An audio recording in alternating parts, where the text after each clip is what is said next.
Hi fellow learners, today you're going to learn about tone in business writing. So what is tone in business writing? It refers to the writer's attitude toward the subject or the reader of the message. So overall it is able to show that present and communication activities, and it shows the reflection of the writer, and it does affect how the reader will perceive the message.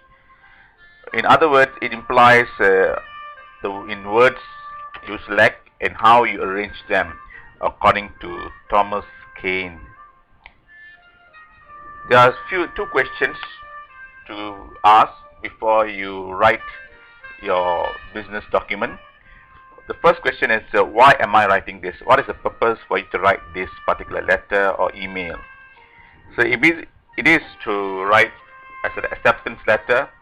Like Susie here, she's unsure what kind of tone she should use for the message.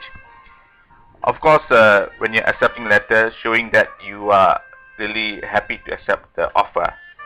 So, of course, the reader expects you to be appreciative and enthusiastic. So, this is the tone that you use in your writing. The next question would be to know who is your audience or the reader.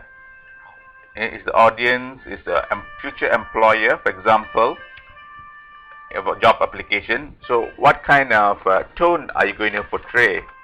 So let's say you're applying for a job, and it says that you need a certain qualification, and if you don't have certain qualification, are you going to say like this: I hope that you will contact me, I hope I will get the job, I know that my qualifications are not very impressive.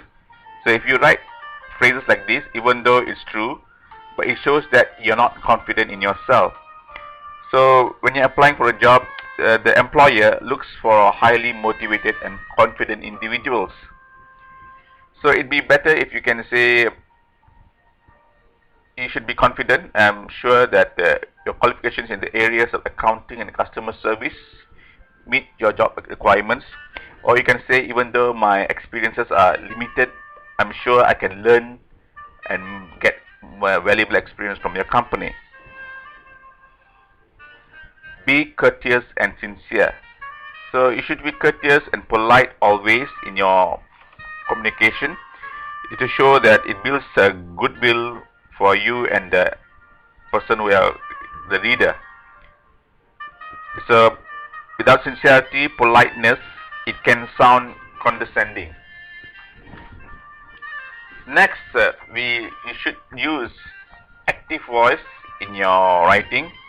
This is because when you use active voice, it focuses on the subject or the person. Example, scientists have conducted experiments to test the hypothesis. So in this particular sentence, you can see that it's emphasizing on scientists. Compared to a passive voice, if you are emphasizing on the action that is being done, then by right you should use experiments have been conducted to test the hypothesis, which is focusing on the actions that are being done. So both voices can be used, but we encourage you to use active voice in your writing. Next, make sure that the use of language is also taken into consideration. Especially try to use non-discriminatory language. Example, make sure you treat people equally. Example, like using neutral job titles. Instead of using chairman, try to use chairperson. It sounds more neutral. And avoid demeaning or stereotyping terms. For example, using girls in the office, or you can say the receive an order. When orders are received, it's better. Instead of using executives and their wives, it's better you use executive and their spouses.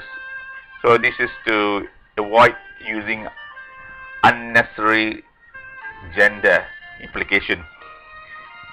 And also try not to use masculine pronouns. For example, each student must provide his own lab jacket.